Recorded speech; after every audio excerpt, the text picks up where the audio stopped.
Welcome, everybody. My name is Des, and we have our panel here who will introduce themselves.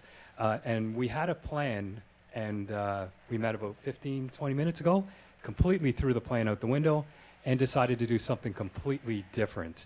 In the military, which is where I work, we call that your plan is only as good as first contact. So our first contact was about 15, 20 minutes ago. Out the door went the plan, and we're going to give you something completely different. So we're going to talk about liberating structures, which might explain to you why our plan went right out the window.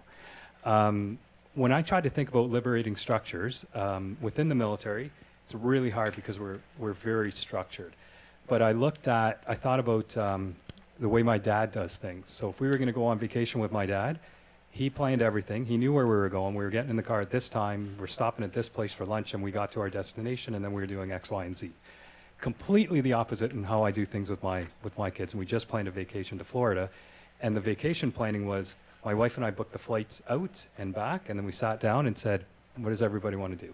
We knew what we wanted to do, but we wanted to make sure that everybody had a piece in our final plan, and everybody had a say in what we were doing, so that when we finally did our vacation, everybody knew that their opinion was valued. So is that about right, Arvind? Is that about correct in my... Oh, I missed one thing. We're on the traditional lands of the Songhees and the Esquimalt Nation. We're going to roll in the Navajo Nation, who have a talking stick. We didn't use a talking stick, but the microphone. So the only person who gets to talk is the person with the microphone. So honoring traditions here and also bringing in other indigenous cultures from North America. What do you think, Arvind? I think what we are doing here, and as our friends come in, please join us. We have more chairs, and for those of you who are watching, welcome. What we are doing here is creating the conditions for each of us to feel that they are part of this conversation. And that's the reason why, in some ways, you see us in a sort of a fishbowl. An ideal fishbowl would be if there were people behind us, but given the exigencies of the camera and the tyranny of the camera, we are in front of you. But consider yourselves as those who are actively engaging with what's happening on the stage, because your opportunity to make a comment or to raise a question or provide a pause will come at a later point in time.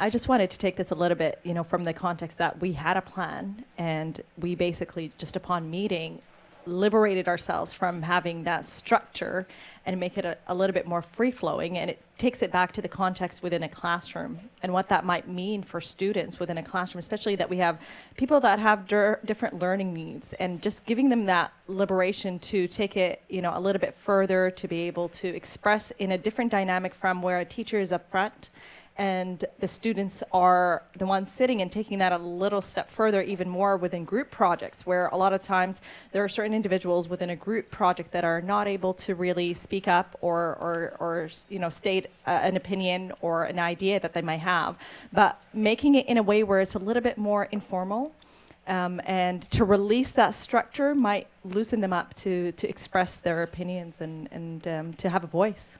Yeah. And I think while the term liberating structure might be new to some people and might be a new idea, in Indigenous communities, liberating structure has been ongoing for generations and generations. And I've worked with over 100 First Nations communities across British Columbia and Western Canada.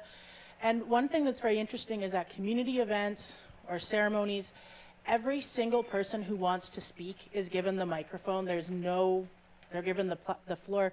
There's no time limit. Someone can speak for as long as they want, and no one would ever interrupt them and tell them they can't. And I think that's adding the collective intelligence of the community and letting everyone know that their point is to be heard.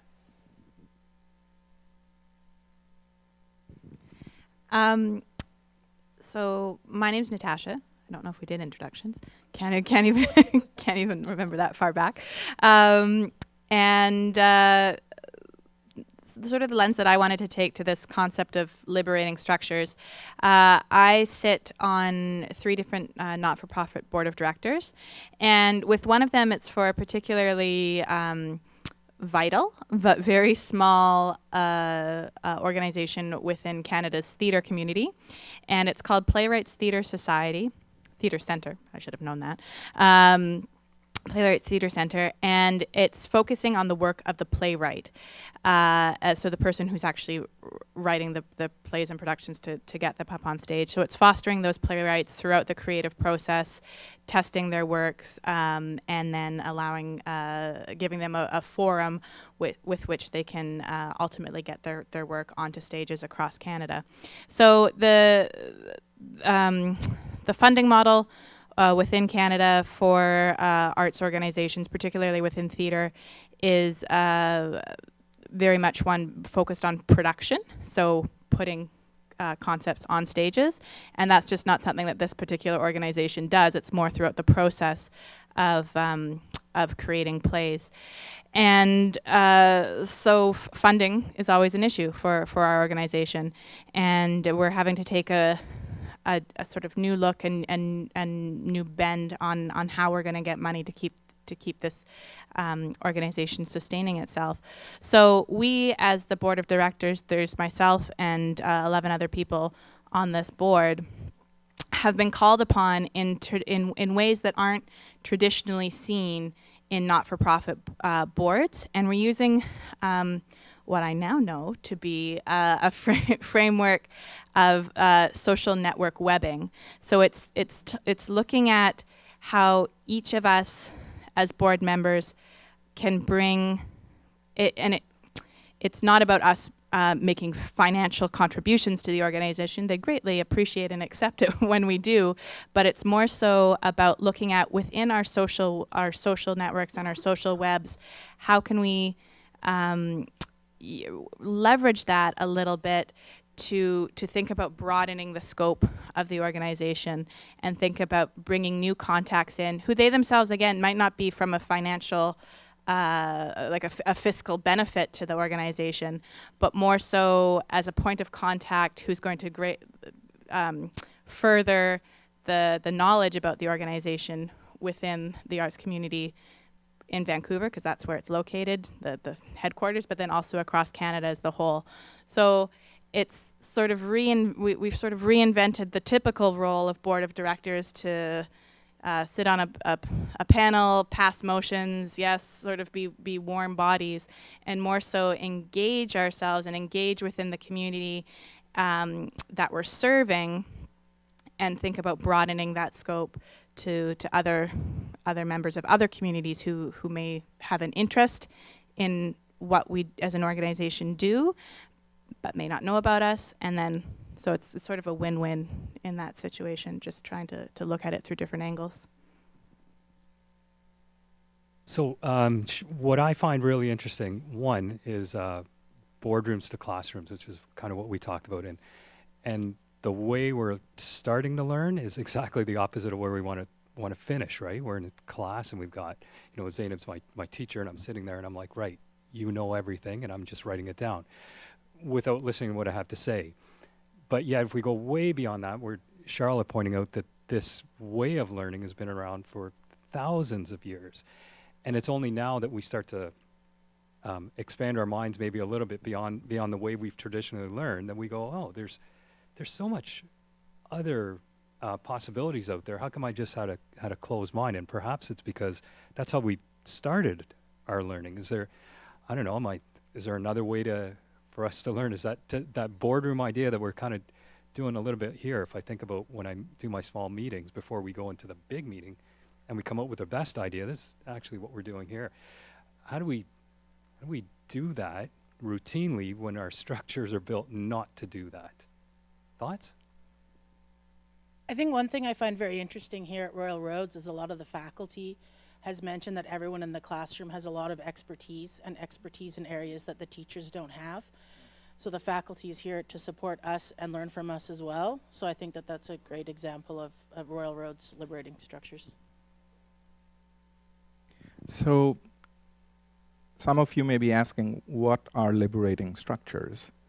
And maybe if I may take a moment and define that for us. Structures are everywhere. Physical structures, relational structures, hierarchical structures. And I may begin by saying that when it comes to people getting together in a group, whether it's in a classroom or in a boardroom or across any other event, our alphabets of how to engage, include, energize, liberate all the participants at once. Our alphabet that we've learned is very limited. We only know the presentation. That's what I'm doing with a microphone. In a classroom, it's a sage on stage. In a boardroom, it's whoever is chairing. And there are many people whose warm bodies, as you said, are present, but they may or may not be present because they don't feel that their voice matters. So liberating structures, the principle of it is that you can greatly expand your alphabet of working with groups when the same people in the same space come together for the same amount of time by tweaking the nature of the interactions, by doing things in parallel, by doing things in configurations, by doing things in ways that each person participates at once, you change the nature and the quality of the interactions and hence the outcome. Should we do a little demonstration of this? So take 10 seconds to think about a situation when you felt truly included, that you felt truly included in a classroom, in a boardroom, in a meeting, okay? And think about what was it that made it possible, okay? You've got 10 seconds. Think about a time when you felt truly included. And then, in a sentence, ask yourself, or in a sentence, respond to the question, what is it that made it possible? Okay? And as soon as the 10 seconds are over, I'm going to ask you to, maybe not ask you to get up, although I can ask you to get up, ask you to turn to somebody who is sitting around you and share what made it possible in a sentence. Okay? You with me? Okay. So 10 seconds beginning now. Silence is great, because silence is one of the least used structures in any classroom, as if the time that we have to think for ourselves is not important. So we are giving you, starting now.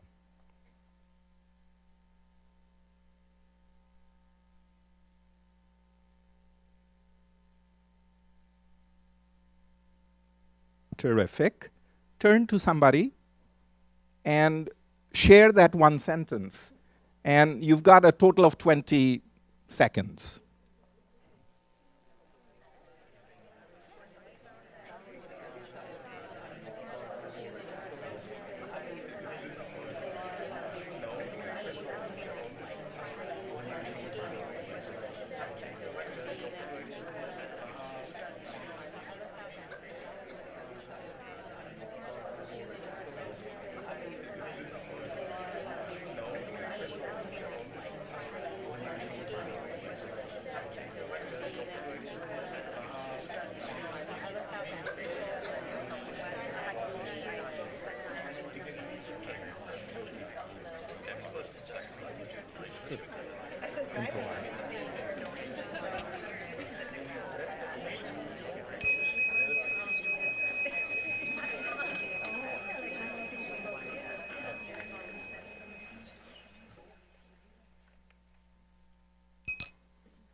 So notice what just happened.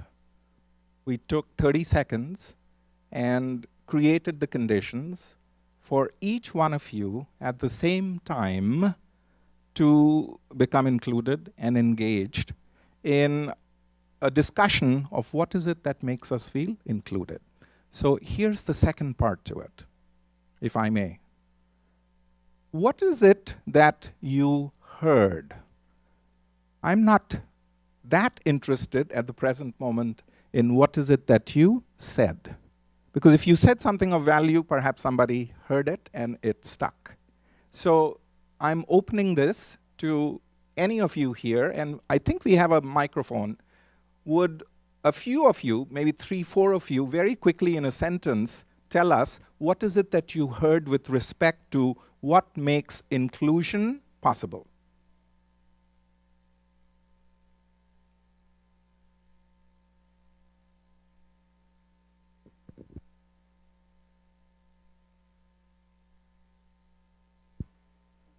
So I heard that the idea of someone caring enough for you would make you feel included, because my partner said that just for somebody to save a chair in the room for me makes all the difference and makes me feel included. So Terrific. How about, yes, ma'am, behind you? He valued being heard. We are seeing some parallels already. Yeah. Yes. What did you hear?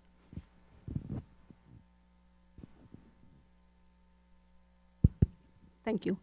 I heard that the partner who shared her experience with me for that she was there for an interview, and in the same platform before even she was employed, they had given her some time to speak about the company. So then she felt how involved she was even before getting employment there. Okay. Sort of Right.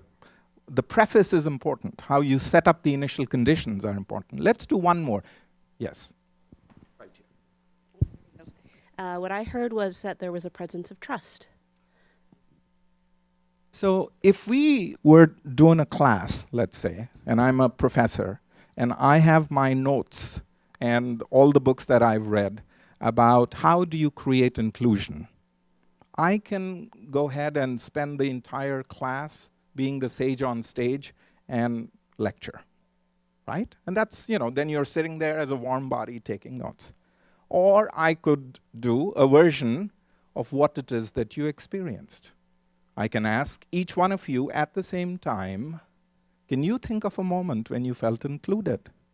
And tell us what made that possible. And in a minute, each of you had an opportunity to think, to share, and now to harvest. And if we did this in a few rounds, in 10 minutes, we all would have helped create our own theory of what it means to be included. And the professor, because they are so well read, can add a little bit, maybe, to it. So what are liberating structures? They are little tweaks that you do with the same people, using the same space, the same time, but as opposed to one person speaking at one time, you create the conditions for conversations to happen in configurations.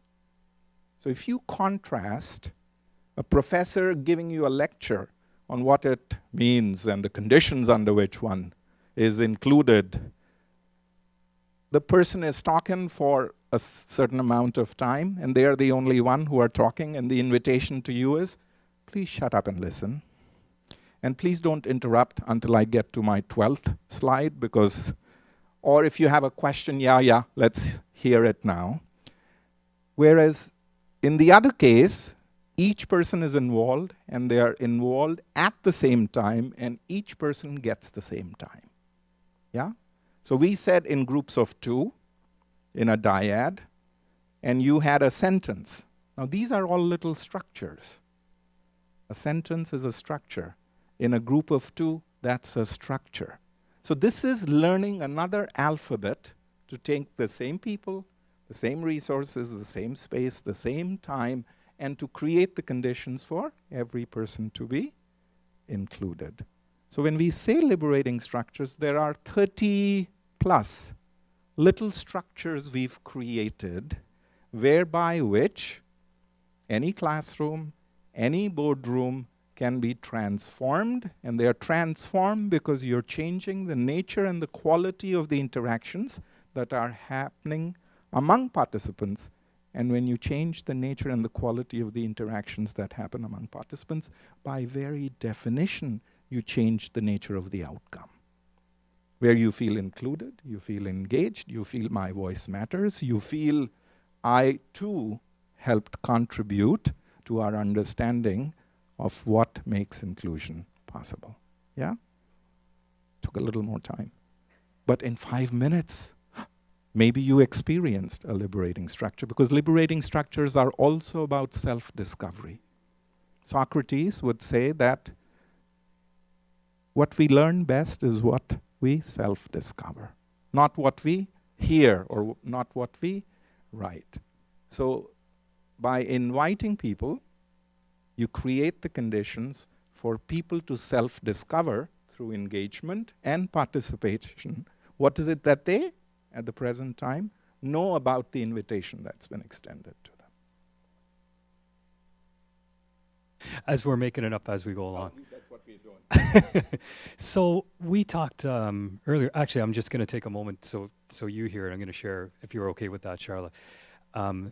What I heard from Charla was she was really appreciative of the fact that you took, just before we got here, the time to hear what everybody had to say and associate the name with it and feed it back to us. So that meant you really heard not only what was said, but who had said it, and then you could repeat it back to them, it's a big deal. So, notice that I didn't ask you, what do you have to say about inclusion? I asked you, what is it that you heard? And if that becomes a norm, if you're a professor and you always ask the question, what is it that you heard? Do you think people pay a little more attention? What does it do to you if you hear your words being spoken and being put out there in the voice of somebody else? Does it affirm you in a certain way? What does it do to the person who is taking the words of somebody else, perhaps relating it to the words that they had, and then they present it on somebody else's behalf? It's a very subtle process of inclusion, engagement, I learned from you, and it's all based on the principle of learning. I mean, all the greetings of the world, in India we begin with a namaste. The principle is, I see you, you are here, I see you, I see the goodness in you, I bow to the goodness in you. And sometimes we completely dismiss that, knowing, naming, recognizing, seeing in a classroom, because you are one among 30 or one among 40. So the outcomes will be there, no matter what structure you use, but the nature of the outcomes will be different when you listen and you name people and acknowledge them for who they are. I think, where I can take this a little bit, or I hope to take this a little bit further, is I think if we end up starting at a very young age, where we start with kids from elementary to learn this process, then you really nurture a whole generation that's able to do it within all walks of life. So they take it on to post-secondary education, they take it on throughout their careers, through their personal relationships as well. So I think while, at times we do see it within the context of, let's just say, a kindergarten teacher, allowing the students to play, in a non-structured way, but I don't think they know, I don't know if they know the rules of the game in order for them to apply it to everything else. So I think if we just make them a little bit more aware of what are the dynamics of that structure and how can you apply it to other walks of life, that we benefit, that it takes it even further wherever they decide to take it. Yeah. So to be inclusive, let's use the idea that we had that. So we assume there's some questions, but we're going to make the rules around the questions. We are going to create the structure. Yes, we're creating the structure. So you have one sentence to be able to deliver your question. So there's no background. You just have to deliver the question in one sentence. And it doesn't have to be a question. It can be a comment. It can be, a whatever. But we are opening up the fishbowl. And anybody who wants to ask a question, provide a comment in one sentence, you are welcome. And we'll take the next 3 minutes to do so. And silence is good, because if there are no questions, that also speaks to us. in a big way. Yes, please, go ahead. Okay, One sentence. so being heard, being trusted has a lot to do with connection. So in a limited space, how do you establish that connection with the other to feel that you're heard and you trust that they will deliver the message? Terrific, thank you. You know, the floor is open for more questions. We are not going to answer each question because that's the typical way we do things. And just hearing the nature of the questions gives us an idea about what's on people's minds. So, yes. So what is the genesis of this liberating institutional structure? What is the genesis behind Okay, this? terrific.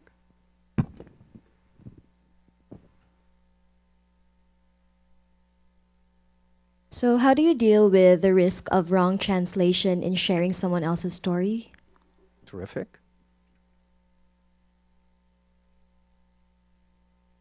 This is called harvesting questions. You know, the nature of the questions tells you a lot.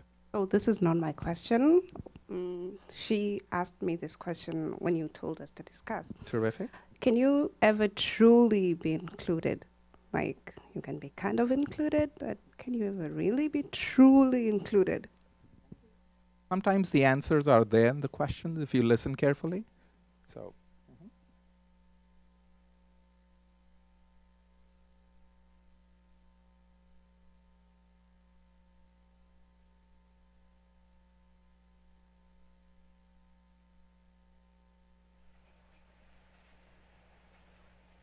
silence is terrific. It allows us to breathe the same air. What you are inhaling and exhaling is being inhaled and exhaled by somebody else, no? Okay, terrific. So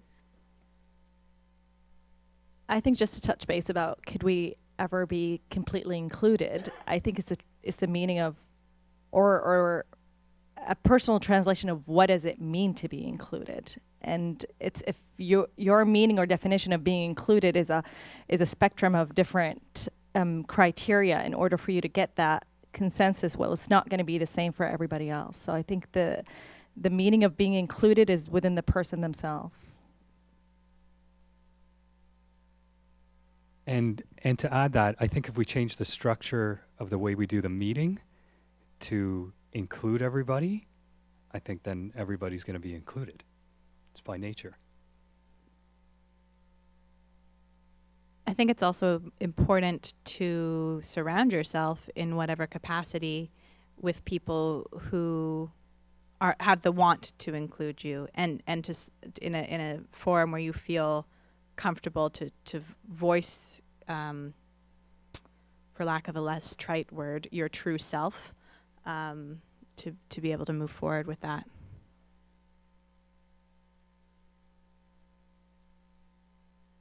okay, so we've got, I think, 10 seconds.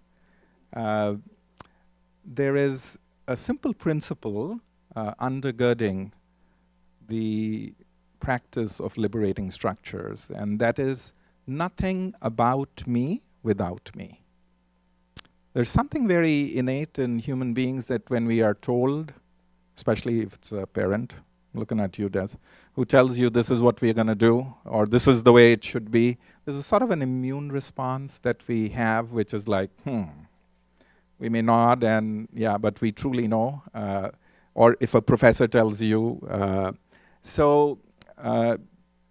If the decision impacts people, it is important that they be included in that decision-making process, because they are going to know what the decision is sometime or the other, so might as well. I mean, I'm part of so many committees which are about student welfare, but they don't include students. And so we'll just end there. Nothing about me without me, and how can we create the conditions that we adhere to the extent possible with that principle. Thank you. That's great.